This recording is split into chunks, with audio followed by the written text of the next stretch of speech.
de grabación. Entonces, vamos a reiterar en qué consiste la tercera evaluación de la asignatura. Recordar que estamos en la tercera unidad, que se llama Integración de Aprendizaje. Y el objetivo que tiene esta unidad, como bien dice el nombre, es integrar los contenidos de la unidad 1, de la unidad 2 y complementarlos con lo que vamos, y ya empezamos a trabajar en la tercera unidad. El aprendizaje esperado es que el alumno resuelve desafíos académicos considerando la integración de las herramientas tecnológicas y las estrategias de estudio. Ahora bien, es súper importante considerar que idealmente era incorporar las mismas herramientas que hemos trabajado durante el semestre para esta unidad, pero obviamente estamos bajo condiciones totalmente distintas, ¿ya? Obviamente, si estuviéramos en clases presenciales, al llevarlos, no sé, a un laboratorio de computación, de alguna manera uno se asegura que todos tengan el acceso a los materiales, ¿ya? Y a los recursos. En este caso no, yo sé que hay varios estudiantes que están realizando su participación en clase utilizando sus celulares, por ende va a ser mucho más complejo poder realizar, no sé, un PowerPoint a través de un celular. Ya no es imposible, pero obviamente el esfuerzo que significa es mucho más que el alumno que tiene un computador, ¿ya? Entonces, por eso en esta unidad se va a dar la opción de más de una alternativa de evaluación en base a los recursos que ustedes tengan disponibles, por ende pueden o no utilizar las tecnologías, ¿ya? Si nos basamos en lo que dice el aprendizaje esperado. ¿Ya? Pero el objetivo se va a cumplir igual porque lo van a visualizar y van a incorporar lo que son las estrategias de estudio, ya que es lo que a mí me interesa en realidad que ustedes aprendan y que puedan aplicarlo durante todo su proceso educativo. Y se van a dar cuenta también que muchas de estas son aplicables para lo que es un método de organización cuando ustedes ya sean profesionales y estén insertos en el mundo laboral, ¿ya? Entonces, esto es lo que yo les mostré en la clase pasada, que resume un poco qué consiste la evaluación. El trabajo va a ser individual. En esta sección en particular no hay problema porque tampoco es una sección con tantos estudiantes, ¿ya? Ahora bien, si alguien considera que este trabajo basado en las características, lo puede hacer en dupla, tiene la opción de hacerlo en dupla, ya, pero no más de 2 personas. Lo que van a hacer es aplicar estrategias de estudio y lo van a ir relacionando también con los contenidos que vamos a trabajar hoy, que son de qué manera aprenden las personas, ya según 3 visiones distintas de estilos de aprendizaje, y cómo también ir relacionándolo con distintos hábitos de estudio, ya que no es lo mismo que una estrategia de estudio, ¿ya? Un hábito son las metodologías que vamos a ir implementando en nuestra vida cotidiana para generar que el ambiente y los recursos que tenemos disponibles sean los adecuados para aprender, ¿ya? Por ejemplo, una persona que estudia, no sé, en un escritorio o en el comedor de su casa, tiene una característica distinta y tiene más probabilidades de enfocarse y de aprender que una persona que está, no sé, está acostado en la cama estudiando, ¿ya? Porque consideremos que nuestro cerebro asocia a que la cama es un lugar de descanso, ¿ya? Y la comodidad que tiene la cama es distinta, por lo tanto es muy probable que la persona termine durmiendo una siesta a terminar el objetivo que era, no sé, estudiar, ¿ya? Entonces se van complementando. Recordar también, chiquillos, que la ponderación de esta evaluación es de un 35%, ¿ya? Es una ponderación alta. Hasta el momento en esta sección no hay malas notas en cuanto a las 2 notas previas, sin embargo un 35% puede cambiar completamente los resultados finales. ¿Cuáles van a ser las opciones de evaluación? ¿Ya? La primera alternativa es una exposición, ¿verdad? Utilizando PowerPoint y audio, y esto va a ser de manera sincrónica. ¿Qué significa esto? Que durante el horario de clases ya que esto sería la clase del 20 y del 23 de julio, los estudiantes que decidan realizar una presentación, en el orden que yo les voy a señalar después, obviamente, tienen que realizar una exposición, compartir pantalla a través de Teams. Esta presentación se graba y tienen que dar ustedes la explicación, ya que sería similar a lo que hicimos en la exposición del inicio de la unidad 2. ¿Ya? Y esta exposición tiene que ser de 5 minutos. Se pueden modificar un poco, ¿cierto? A 4 minutos, pero no menos que eso. La otra alternativa es un video, ¿ya? Y esto sería asincrónico, ¿ya? Es decir, puede grabarlo usted fuera del horario de clase. De todas maneras, tanto para preparar el PowerPoint como para poder grabar el video van a tener una clase disponible donde yo voy a estar conectada y dándoles orientaciones. Y esa clase, los alumnos que van a realizar su exposición con PowerPoint tienen que dejar su PowerPoint disponible. Los alumnos que van a grabar el video no, ya, porque grabar un video igual tiene un nivel de complejidad mayor para subirlo al ambiente de aprendizaje, ¿ya? Como el video es asincrónico, significa que usted lo puede grabar, va a tener un momento disponible de clase para poder grabarlo, ya que sería la clase del 13, ya del jueves, pero lo puede subir en otro momento, ya considerando que el peso de un video es distinto a subir un PowerPoint. En subir un PowerPoint usted se puede demorar 30 segundos, ya en subir un video es distinto. Ya, ahora para el video tienen la alternativa, chiquillos, de grabar tanto la pantalla del computador, o para los alumnos que no tienen computador y es complicado a través de un celular, pueden aplicar una estrategia de estudio con los materiales que ustedes tengan en la casa. ¿Ya? Por ejemplo, no sé, por dar un ejemplo, hasta en un espejo que usted tenga en la casa, puede hacer una explicación, ¿ya? O en una cartulina, o incluso mostrando su cuaderno aplicando alguna estrategia de estudio. Obviamente ahí se va a considerar que el audio sea de calidad, es decir, que se comprenda bien, ya evitar que haya mucho ruido ambiente, y que sea visible. O sea, no sé, pues si usted escribe con lápiz mina en el cuaderno y le va a sacar foto o va a grabar, hay que tratar que se vea bien. Entonces, de esta manera evitamos las complicaciones y todos van a poder rendir una evaluación bajo las condiciones y los materiales y los recursos que cada uno tiene en su casa, ¿ya? Lo importante es que se vayan dando cuenta que todos podemos utilizar estrategias de estudio, ¿ya? Que son aplicables bajo las distintas condiciones y que idealmente intenten ir incorporando estos chiquillos siempre porque les sirve para toda la asignatura, ya tanto para favorecer el nivel de comprensión de las cosas como también para gestionar mejor su tiempo. Ya está comprobado que una persona que aplica estrategias de estudio necesita menos tiempo para aprender efectivamente los contenidos, ¿ya? Consideremos que aprender es realmente entender lo que estamos escuchando, ¿ya? Que no es lo mismo que aprender o repetir de memoria solamente para una evaluación sin encontrar el sentido real, ¿ya? Entonces, idealmente, chiquillos, que la clase de hoy dejen ustedes informados cuál de las dos metodologías de evaluación es más factible para ustedes. Nos vamos entonces con el contenido de la clase de hoy. Nos vamos a centrar en lo que son los hábitos de estudio y también a las distintas visiones que hay sobre los estilos de aprendizaje. De alguna manera acá retomamos un poco ciertos contenidos que trabajamos finalizando la unidad 1 e iniciando la unidad 2.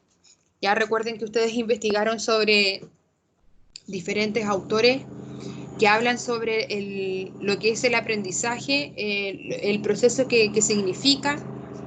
Obviamente, a medida que avanzaba el tiempo, se iban actualizando también las visiones, eh, considerando que antes se visualizaba un aprendizaje solamente en base a un estímulo y respuesta. Después se fue, obviamente, actualizando desde un aprendizaje más cognitivo a un aprendizaje significativo, ¿ya? Y llegando a lo que se espera que se aplique hoy como un proceso de aprendizaje, es que cada persona sea quien construya su aprendizaje, es decir, que el estudiante sea la persona que crea su proceso de aprender, y para eso es súper importante que las clases sean complementarias, es decir, que el alumno reciba la información, pero que pueda hacer algo con esa información, ya que en este caso sería aplicarla, ya bajo las condiciones que sean posibles. Entonces, acá observamos distintas imágenes de cuál es la posición que es correcta para estudiar o para contestar o realizar tareas. Ya acá vemos distintas imágenes. Vemos a una persona, por ejemplo, que parece un comedor de una casa, ¿cierto? Puede ser también un tipo de escritorio. A una persona que está acostada en la cama, que está sobre el suelo, ¿cierto? O una persona que está en un computador. Obviamente va a depender de las características que tiene mi estudio, donde yo tengo mis recursos de aprendizaje, es donde también voy a poder estudiar. Por ejemplo, si estoy estudiando en base a diapositivas o guías que el profesor subió y las tengo solamente en el computador o en el celular, es difícil que podamos apartar la computadora como un medio distractor, ¿cierto? O el celular como un medio distractor. Entonces, obviamente tendríamos que estudiar desde esa herramienta, ¿ya? Idealmente ahí, cuando usted realice la descarga, sobre todo para aquellos que se distraen con facilidad, es tratar de dejar el celular, por ejemplo, en modo de avión y solamente ocupar el recurso que estoy estudiando. De modo contrario, cada vez que les llegue un WhatsApp o alguna notificación de una red social, se va a transformar en un distractor y ahí deja de ser productivo nuestro espacio de estudio. ¿Ya? Consideremos, chiquillos, que adicional al tiempo de clase, la recomendación es que los estudiantes puedan estudiar diariamente 45 minutos como tope para que el tiempo realmente sea efectivo. Lamentablemente, muchas veces esto no lo realizan así, eh, porque no sé, si hoy día mañana no tengo ninguna evaluación, ¿para qué voy a estudiar hoy día, cierto? Entonces se toma la tarde libre, completa.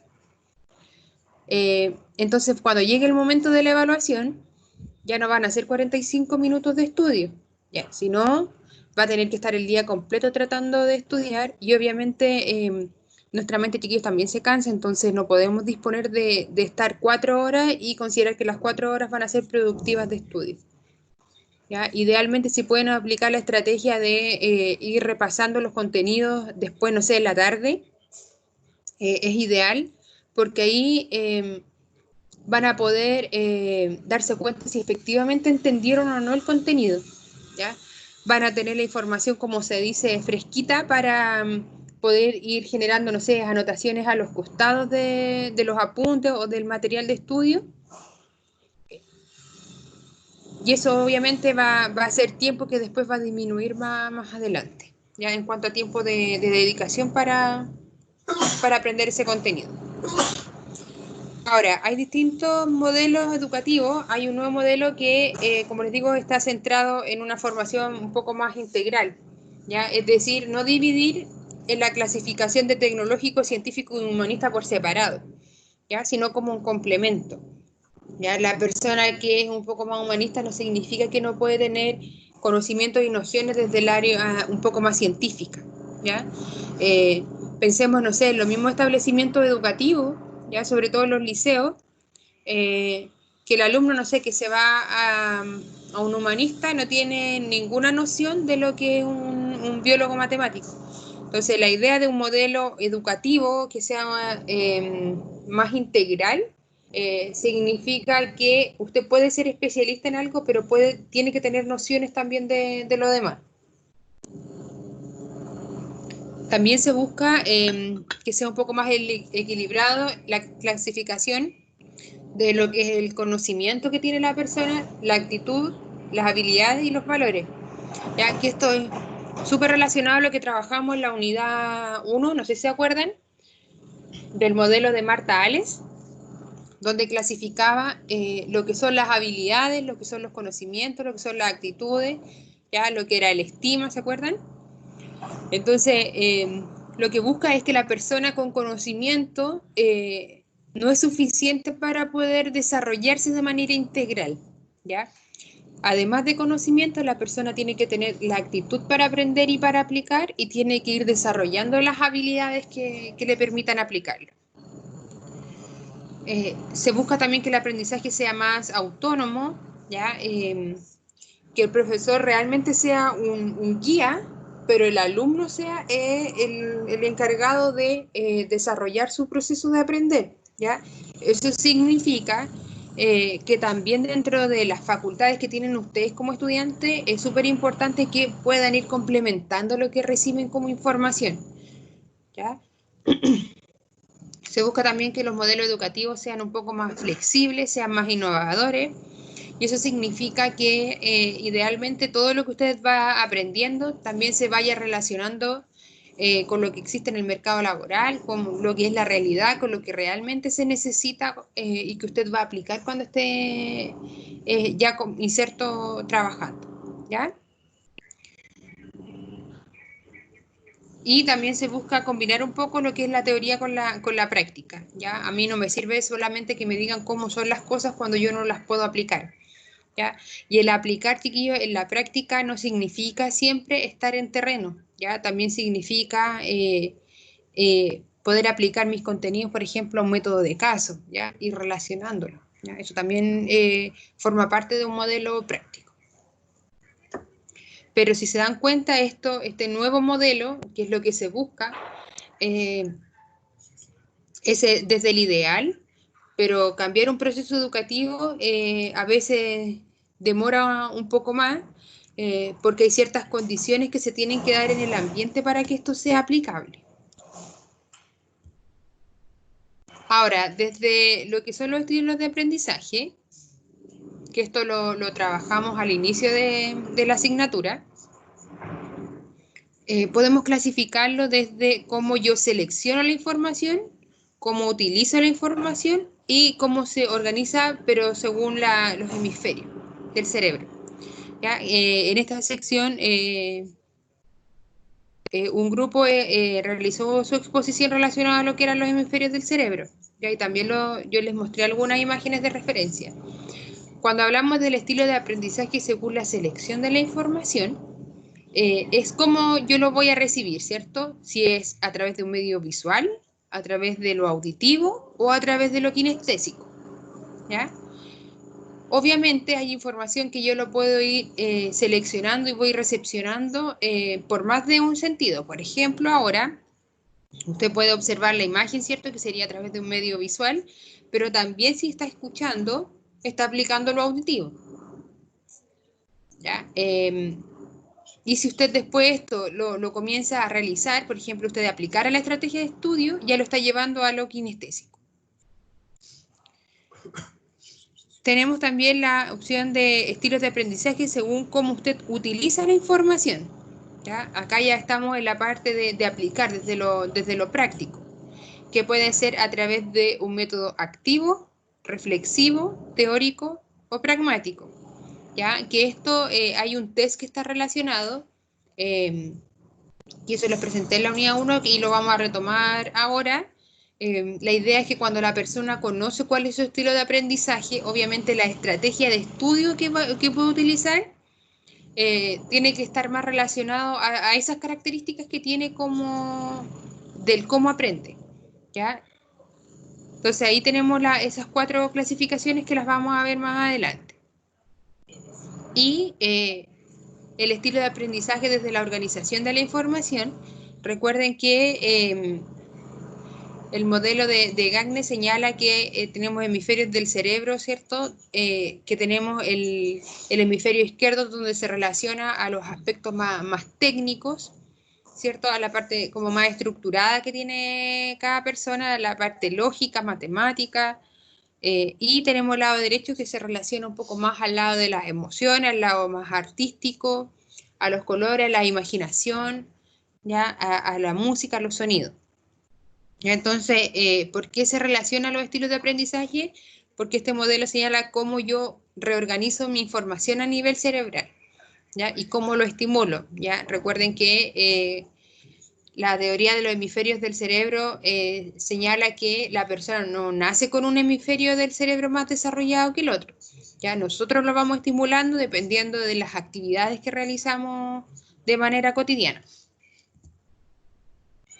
Entonces, el primer modelo que vamos a ver y que tiene mucha relación también con el modelo de la programación neurolingüística, que es un modelo que está súper potente en cuanto a los estudios, habla un poco del sistema de representación. Ojo que esto es solamente un área pero mínima de lo que es la programación neurolingüística. ¿Ya? Pero a lo que a nosotros nos interesa es que dentro de este modelo está un sistema de representación, que es lo visual, lo auditivo y lo kinestésico. Lo visual obviamente es la persona que representa a través de imágenes, a través de organizadores, a través de videos, ¿cierto? O indicaciones que tengan puntos de referencia. ¿Ya? Entonces, si yo a esta persona necesito darle indicaciones de cómo llegar a un lugar, idealmente mostrarle un mapa y poder señalarle puntos de referencia. No sé, por ejemplo, cuando llegue a la esquina hay una casa verde, ¿ya? O al lado hay un supermercado con estas características. ¿Ya? Entonces, la persona visual, esos son los puntos que va a recordar y va a ir relacionando.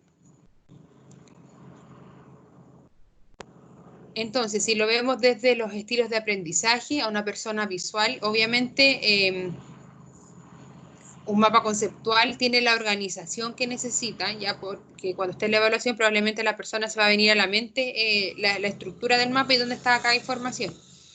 ¿Ya? O un mapa mental, ¿cierto? Que incorporaba también imágenes. Después en el auditivo, obviamente es la persona que dentro de lo que es su proceso de recepcionar información y aprender, está al momento de escuchar. Entonces, a esta persona le sirve, por ejemplo, leer en voz alta, grabar las clases o grabar cuando ellos estudian, los videos, pero centrados, ¿cierto?, en cuando tienen un audio, un explicativo. Y en este caso, esta persona, más que la imagen que se está observando, le toma más sentido a lo que se está explicando, ¿cierto? Como medio auditivo. Entonces, esta persona, el explicarle a otras personas, le sirve como método de estudio, el grabar las clases, eh, incluso ir complementándolo con, no sé, hacer la paráfrasis dentro de los contenidos, anotando, haciendo ciertas notitas a los costados, también le sirve porque lo va a ir relacionando. Al momento que lee, cuando tenga las notitas al costado, se va a ir acordando de qué se trata el texto de estudio. Y el kinestésico es la persona que aplica, ya por lo tanto, idealmente que pueda hacer lo que le están enseñando.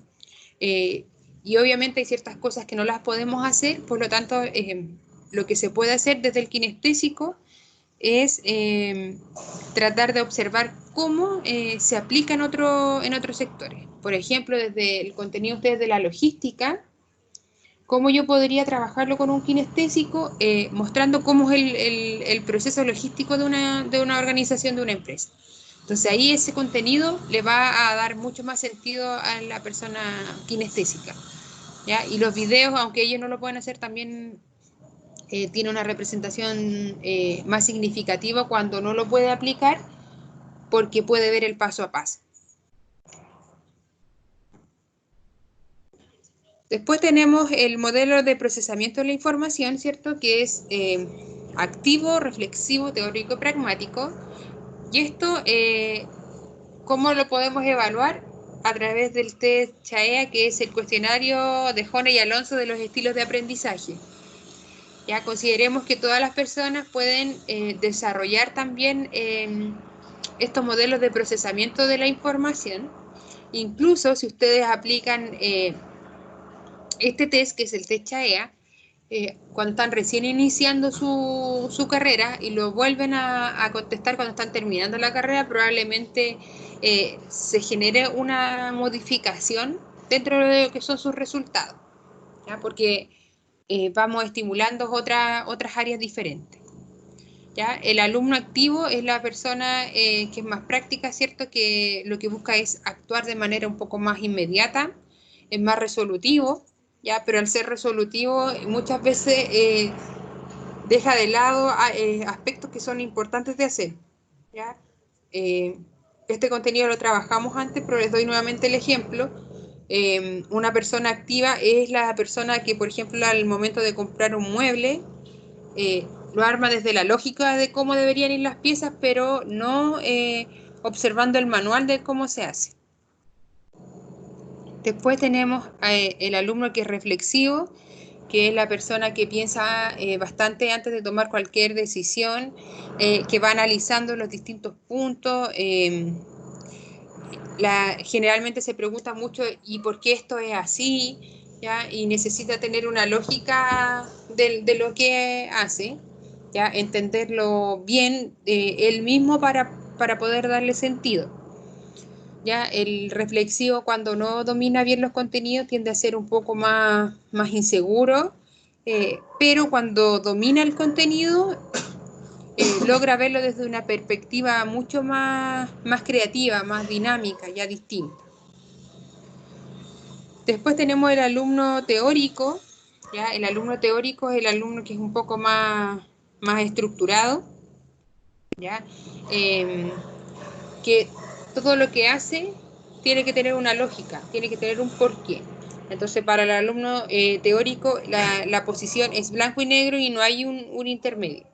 ¿Ya? Entonces, a diferencia del activo, el teórico, cuando le llega al mueble, primero va a leer bien el manual y se va a guiar en paso a paso el cómo se hace antes de poder aplicar cualquier cosa. ¿Ya? Y el alumno pragmático es el alumno que experimenta un poco más, ¿ya? Que necesita ir relacionando los contenidos, todo lo que aprende lo necesita llevar a la práctica y conocer su causa y efecto, ¿ya? Por lo tanto, podemos decir que el pragmático favorece un poco más lo que es el aprendizaje significativo, ¿ya? Porque va relacionando, o sea, todo lo que aprende va inmediatamente pensando en cómo le sirve para aplicarlo en su vida cotidiana o en lo que está estudiando o en lo que hace, ¿sí?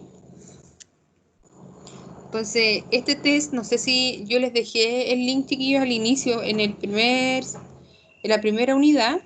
No sé si todos lo contestaron. Si no es así, se los voy a habilitar nuevamente en la unidad 3, ¿ya? El test de BAC, que es el que vimos antes, y el test CHAEA, ¿ya? Porque es importante igual que conozcan su estilo y vayan relacionándolo con los estilos de aprendizaje.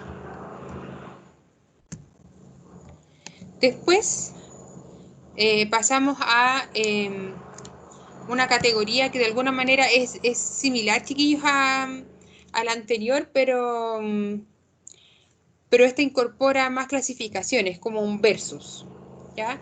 La categoría bipolar lleva al caso de clasificar si dentro de una característica, de cuál de los dos extremos yo soy, ¿ya?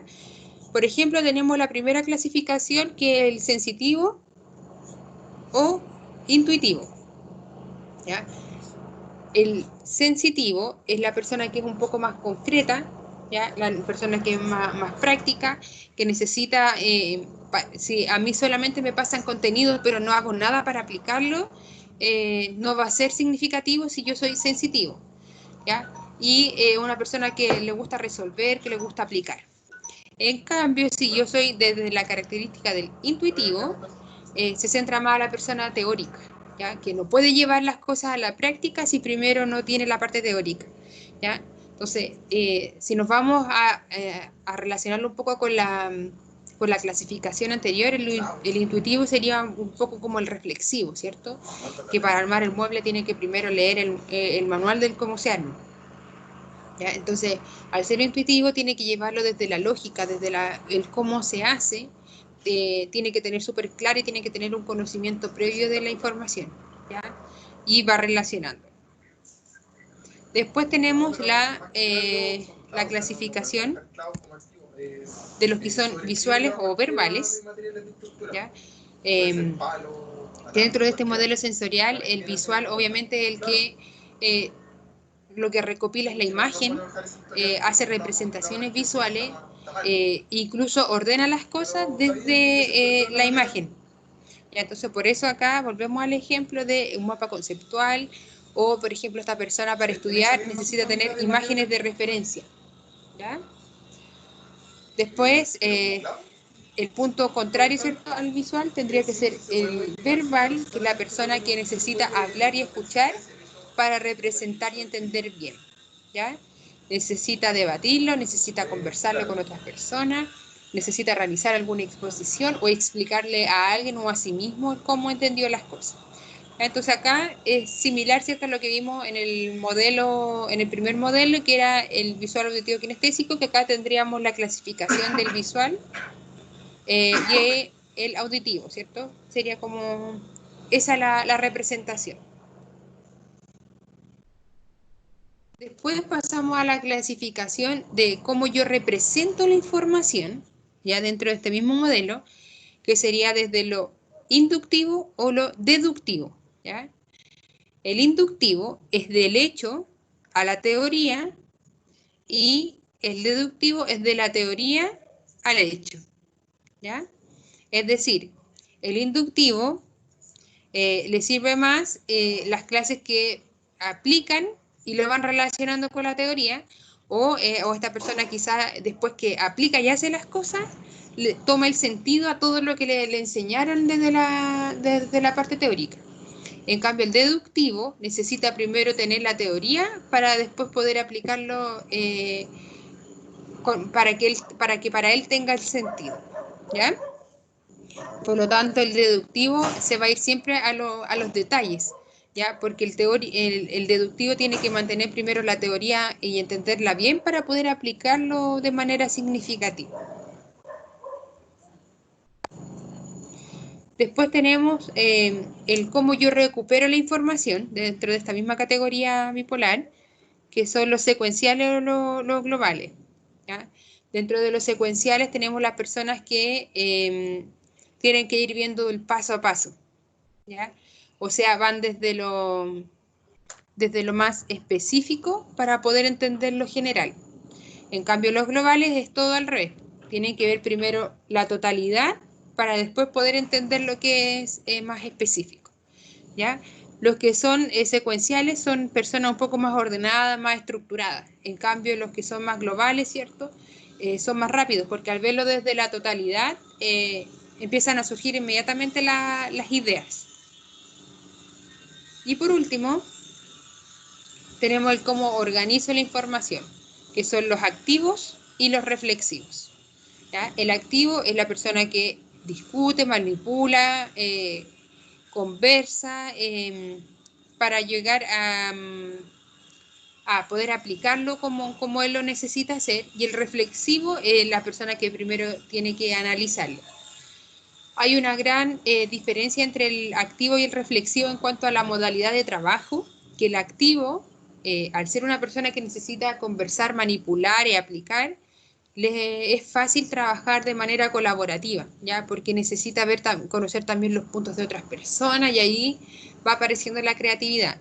En cambio, el reflexivo, al analizar mucho la información, es más fácil trabajar de manera individual.